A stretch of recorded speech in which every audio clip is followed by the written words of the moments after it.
प्रणाम मित्रों। तो चलिए हम लोग प्रिंट मीडिया को आगे पढ़ते हैं। तकनीकी विकास ने मुद्रण कला के क्षेत्र में क्रांति का आगाज किया है। प्रेस आयोग की स्थापना और उसके द्वारा निर्धारित मानदंडों के तहत आज मुद्रण कला विकास की ओर अग्रसर है। आज देश भर में लगभग 77,600 समाचार पत्रों के प्रकाशन का अनुमान है। इसके अलावा मासिक, पाक्षिक और साप्ताहिक पत्र पत्रिकाएं हैं जो देश की प्रमुख भाषाओं में देश के विभिन्न क्षेत्रों से भी प्रकाशित होती है। भारत सरकार के मार्च 2006 के आंकड़ों के अनुसार कुल प्रकाशनों की संख्या 62,550 है। अर्थात जब से भारत में तकनीक में विकास हुआ है, यानी कि हम लोगों ने तकनीकी क्षेत्र में विकास कर लिया, उसके बाद जो मुद्रण कला का क्षेत्र था उसमें क्रांतिकारी परिवर्तन आया है और जो मुद्रण की संख्या है वह दिन ब दिन बहुत ज़्यादा बढ़ती जा रही है।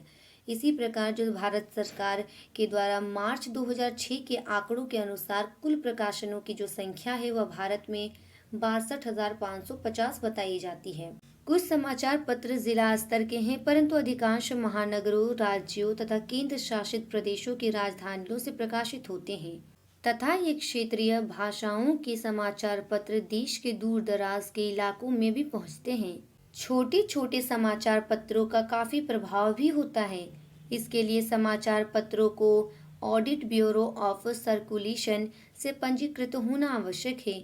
जो समाचार पत्र ऑडिट ब्यूरो ऑफ सर्कुलेशन के सदस्य हैं, उनकी प्रसार संख्या की जानकारी इस संस्था की वार्षिक रिपोर्ट से मिल सकती है। समाचार पत्र समाज का थर्मामीटर है, जिससे समाज के तापमान को मापा जा सकता है। भविष्य की घटनाओं को सांकेतिक करने के कारण समाचार पत्र को दूरबीन भी कहा जाता है। समाचार पत्र दैनिक जीवन का अनिवार्य अंग है। अर्थात समाचार पत्र जो है उसे समाज का थर्मामीटर कहा जाता है, यानी कि समाज में चल रहे सभी प्रकार के कार्यों को हम लोग समाचार पत्र के माध्यम से जान पाते हैं।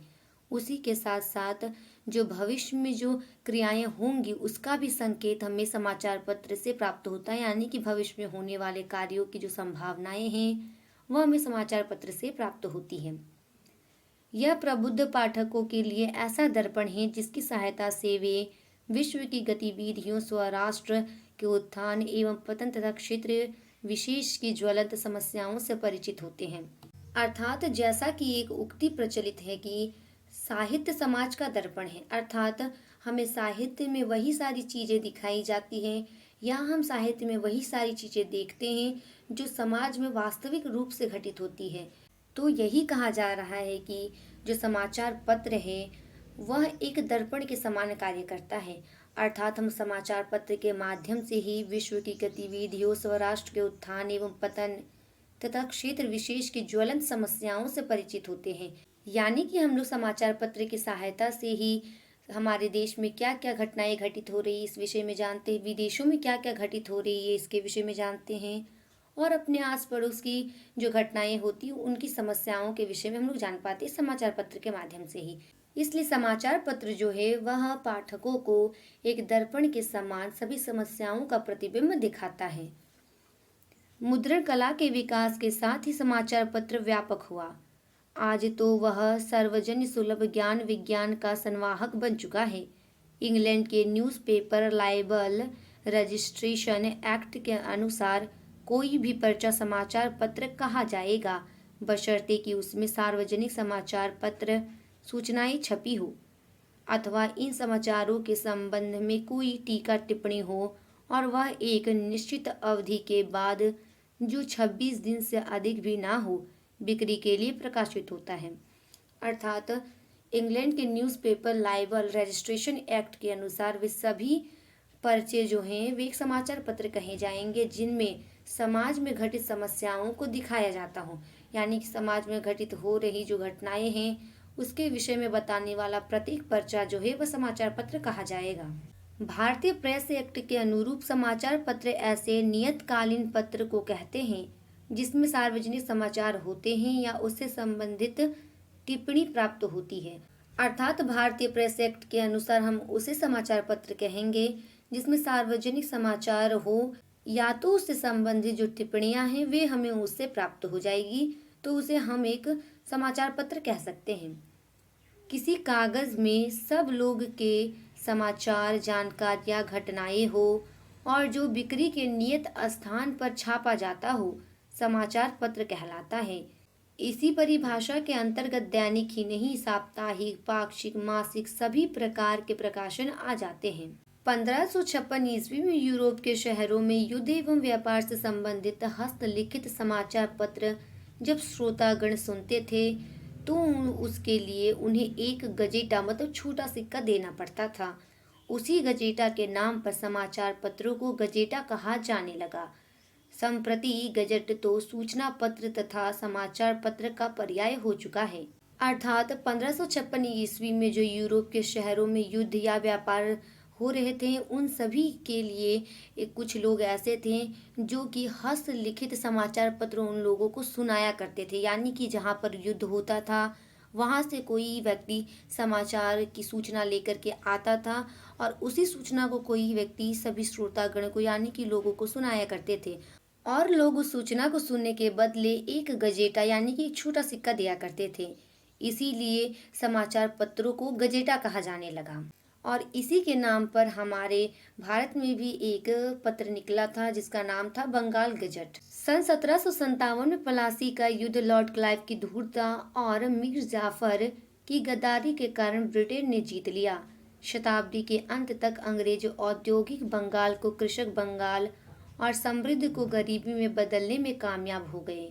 अंग्रेज नीति को एक इतिहासज्ञ ने इस प्रकार परिभाषित किया: प्रथमतः यह निषेधात्मक है, पश्चात आक्रामक और दबावकारी और अंत में दमनकारी। 18वीं शताब्दी के अंत तक बंगाल के उद्योगों को भारी धक्का लग चुका था।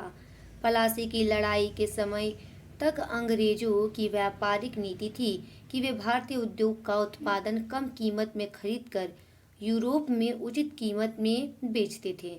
इंग्लैंड के दीर्घकालीन हित इसमें नहीं थे, इसलिए उन्होंने कानून भी बनाए। ईस्ट इंडिया कंपनी भारत से रेशम और अन्य वस्तुओं का आयात शुरू किया। तब इंग्लैंड की सूती, ऊनी और रेशमी वस्त्रों के निर्माताओं ने कड़ी स्पर्धा महसूस की और एक प्रतिरोधी कानून बनाने के लिए सरकार को विवश कर दिया। इस कानून के अनुसार 19 सितंबर 1701 और इसके बाद चीन, पर्सिया, ईस्ट इंडिया के उद्योगों का बना हुआ माल इंग्लैंड आयात किया जाएगा, उसका उपयोग नहीं किया जाएगा या लौटा दिया जाएगा। अर्थात 1757 ईस्वी में प्लासी का युद्ध हुआ था और इस प्लासी के युद्ध में लॉर्ड क्लाइव जीत गया था क्योंकि उसने मीर जाफर को अपने तरफ कर लिया था, जिस वजह से मीर जाफर की गद्दारी के कारण बंगाल के नवाब सिराजुद्दौला हार गए थे और इस हार के बाद अंग्रेजों ने बंगाल की बहुत ज़्यादा दुर्गति की थी। पहले तो अंग्रेज यहीं की उद्योग में बने जो कपड़े होते थे या जो भी चीज़ें होती थी उसे इंग्लैंड ले जा करके ज़्यादा दामों में बेचा करते थे, परंतु धीरे धीरे उन्हें समझ में आने लगा था कि इससे उनका जो दीर्घकालीन हित नहीं यानी लंबे समय तक यह उनके फायदे में नहीं रहेगा। इसलिए अब वे लोग भारत से कच्चा माल ले जाते थे वहां पर और वहीं पर बनाकर बेचा करते थे। रानी एलिजाबेथ के ईस्ट इंडिया कंपनी ज्ञापन अनुमोदन करने के साथ ही बंगाल में अंग्रेजी शिक्षा की शुरुआत तो हो गई थी। यद्यपि इसे संस्थागत रूप कलकत्ता विश्वविद्यालय की स्थापना होने पर मिला। ईस्ट इंडिया कंपनी, जिसका मूल उद्देश्य केवल व्यापार वाणिज्य था, अंततः पुर्तगाल, डच, फ्रेंच प्रतिस्पर्धाओं में संघर्ष में विजेता बनकर उभरी। प्लासी की लड़ाई के बाद उसने साम्राज्य खड़ा कर दिया। बादशाह शाह आलम से 1765 ईस्वी में ईस्ट इंडिया कंपनी, जिसका मूल उद्देश्य केवल व्यापार करना था, बंगाल, बिहार, उड़ीसा की दीवानी मंजूर करने के बाद वैधानिक स्वरूप भी प्राप्त हो गया। 1835 में ईस्ट इंडिया कंपनी की वाणिज्यिक गतिविधियां समाप्त हो गई और वह एक राजनीतिक सत्ता के रूप में स्थापित हो गई। भारत में पत्रकारिता का प्रादुर्भाव इसी पृष्ठभूमि में हुआ। अर्थात अंग्रेजों की जो नीति थी उस नीति को परिभाषित करते हुए एक इतिहासकार ने ये सारी चीजें लिखी थी कि किस प्रकार जो अंग्रेज थे वह केवल व्यापार के उद्देश्य से भारत आए थे और भारत की स्थिति देखकर तथा यहाँ पर फ्रेंच को, पुर्तगालियों को, स्पेनिश को, डचों को सभी को नीचे दबाते हुए ऊपर उठ गया और उसी के साथ साथ उसने अपनी एक सत्ता जो है वह भारत देश में कायम कर ली। सर्वप्रथम वह तो यहाँ पर एक व्यापारी के रूप में आया था, परंतु वह यहाँ का शासक बन बैठा और इसी पृष्ठभूमि से पत्रकारिता की शुरुआत हुई है और इसी पत्रकारिता के अंतर्गत प्रिंट मीडिया आता है। यहीं पर प्रिंट मीडिया किस प्रकार से जनसंचार का एक सशक्त माध्यम है, इसके विषय में जो चर्चा थी वह समाप्त होती है। धन्यवाद।